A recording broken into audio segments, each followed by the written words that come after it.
राधे राधे, जय श्री कृष्ण। निर्जला एकादशी व्रत की आप सभी को हार्दिक शुभकामनाएं।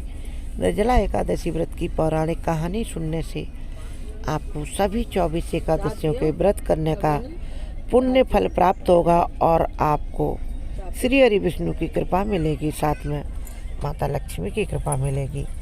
यह एक एकादशी का व्रत ऐसा है जिसको करने से व्यक्ति को वैकुंठ की प्राप्ति होती है।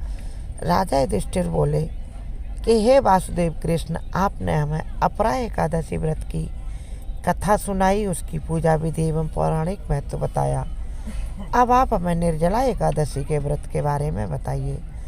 इसकी क्या कथा है, इसका क्या पुण्य फल मिलता है और इसे हमें क्यों करना चाहिए व्रत को, और किस प्रकार करना चाहिए। तब वासुदेव श्री कृष्ण बोले कि हे महाराज युधिष्ठिर, आप धर्म के अवतार हैं। मैंने आपको पिछली एकादशी के व्रत की कथा को सुनाया। अब आपको हम ये कथा महर्षि वेद व्यास के द्वारा सुनवाएंगे। आगे बढ़ने से पहले आप सभी से रिक्वेस्ट है, वीडियो लाइक शेयर करें और चैनल कृपया सब्सक्राइब करें और हमारे चैनल का अन्य वीडियो भी देखें। भगवान कृष्ण ने महर्षि वेद व्यास से निर्जला एकादशी की व्रत पांडवों को सुनाने के लिए कहा।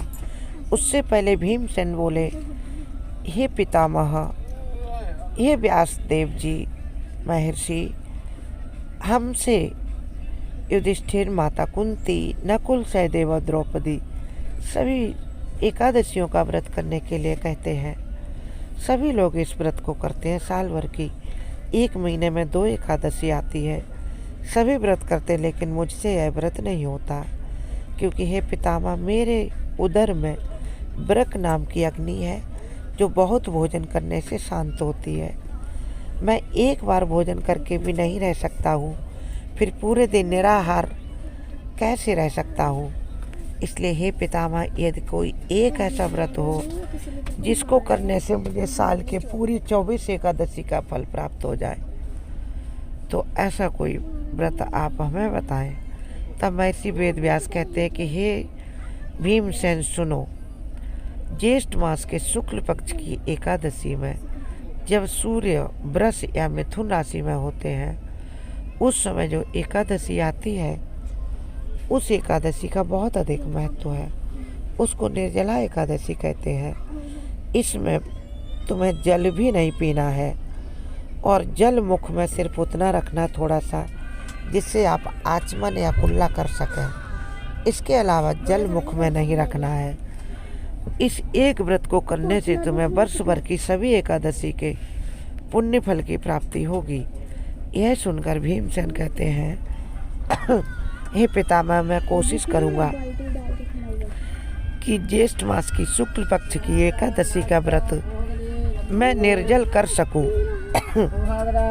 उसके बाद भीमसेन ने ज्येष्ठ मास की निर्जल एकादशी आने पर गंगा जी में गले तक बैठे रहे हैं, खुद को डुबोकर, और अपने शरीर को ठंडा रखा और कोशिश करके एकादशी का पूरा व्रत निर्जल कर लिया। क्योंकि गंगा जी में ही भीमसेन लौटते रहे हैं, जल का आचमन भी नहीं किया और गंगा की शरण में, गंगा के ठंडे जल में लेटे रहे, जिससे उन्होंने इस एकादशी के व्रत को पूर्ण किया। महर्षि वेद व्यास ने बताया, भीमसेन, इस एकादशी व्रत के दिन तुम्हें ऐसी चीज़ें दान करनी है जिससे दूसरे लोगों को प्रसन्नता प्राप्त हो। इसमें पंखा दान करना है, जल का घड़ा तो अवश्य दान करना है, साइज उसका कोई भी हो, छोटा या बड़ा, और उसमें गंगा जल भर के दान करना है या मीठा जल भर के दान करना है। यानी दूसरे की प्यास शांत करनी, किसी कन्या को दे सकते हैं, मंदिर में पुजारी को यह घड़ा दे सकते हैं। साथ ही क्षमता के अनुसार द्रव्य दान दक्षिणा भी देनी चाहिए। ऋतु फलों का भी दान करना चाहिए। भीमसेन ने महर्षि वेद व्यास के कहने पर वैसा ही किया। इस व्रत को सभी पांडवों ने माता कुंती के साथ और द्रौपदी के साथ निर्जल व्रत किया। उसके बाद महर्षि वेद व्यास के साथ मिलकर सभी ने कीर्तन किया, रात्रि जागरण किया और इसमें महामंत्र का जाप सभी ने निरंतर किया और इस कथा को सुना। इस महामंत्र का जाप है ओम नमो भगवते वासुदेवाय, ओम नमो भगवते वासुदेवाय। इस मंत्र का निरंतर जाप करते रहिए। ऐसा सुनकर महर्षि वेदव्यास से सभी पांडवों ने जब व्रत किया, क्योंकि भीमसेन ने यह कहा कि हे पितामह, आपको मालूम जब मैं भूखा नहीं रह सकता, लेकिन वासुदेव कृष्ण कह रहे हैं कि वैकुंठ की प्राप्ति करने के लिए एकादशी का व्रत अवश्य करना। जो भक्त एकादशी का व्रत करते हैं वह हमारे श्री हरिधाम में पधारते हैं। वासुदेव कृष्ण की बात मैं टाल नहीं सकता, इसीलिए मैं इस निर्जल एकादशी का व्रत करूँगा। इस पर वासुदेव कृष्ण बोले, हाँ भीमसेन, यदि तुम इस एक व्रत को भी कर लोगे निर्जल, तो मैं तुम्हें अपने वैकुंठ धाम में अवश्य भेजूंगा। ऐसा सुनकर भीमसेन ने बड़ी श्रद्धा और विश्वास के साथ इस व्रत को किया।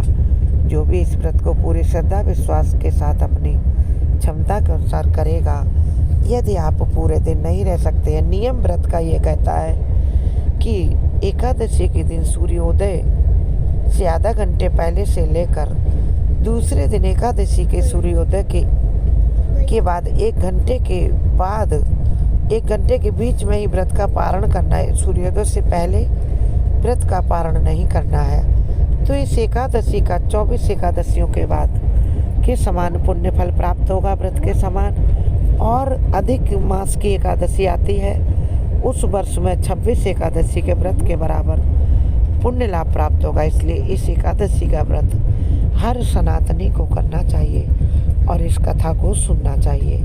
वासुदेव श्री कृष्ण पांडवों के बहुत ही सुहृद थे, परम मित्र थे तथा सभी मुश्किलों में उनके साथ खड़े होते थे। उनके द्वारा बताई गई विधि से सभी ने इस व्रत को किया। एक हमने छोटा सा वीडियो डाला हुआ 5 मिनट का, उसमें व्रत की पौराणिक पूजा विधि और धार्मिक महत्व बताया, उसको भी आप लोग अवश्य देखें। इस व्रत के करने से सभी मनोकामनाएं पूर्ण होती हैं। जो इच्छा करी हो मन माही, हरि प्रसाद कछु दुर्लभ नाही। प्रभु की कृपा से कुछ भी दुर्लभ नहीं है। माता लक्ष्मी की प्रसन्नता भी प्राप्त होगी आपको। साथ में माता लक्ष्मी की कृपा से धन धान्य में वृद्धि होगी, पुत्र पौत्र प्राप्त होंगे, हर तरह की खुशियां प्राप्त होगी, सुख सौभाग्य बढ़ेगा तथा विवाहित स्त्रियों का सौभाग्य और सुहाग अमर रहेगा। इस प्रकार यह निर्जला एकादशी व्रत की कथा सुनने से भी पुण्यों की प्राप्ति होती है। इसको अवश्य सुने। इस वीडियो को लाइक शेयर करें, हमारे चैनल का वीडियो देखें, शॉर्ट्स भी देखें तथा लाइव देखें। जय माँ लक्ष्मी, जय माँ लक्ष्मी।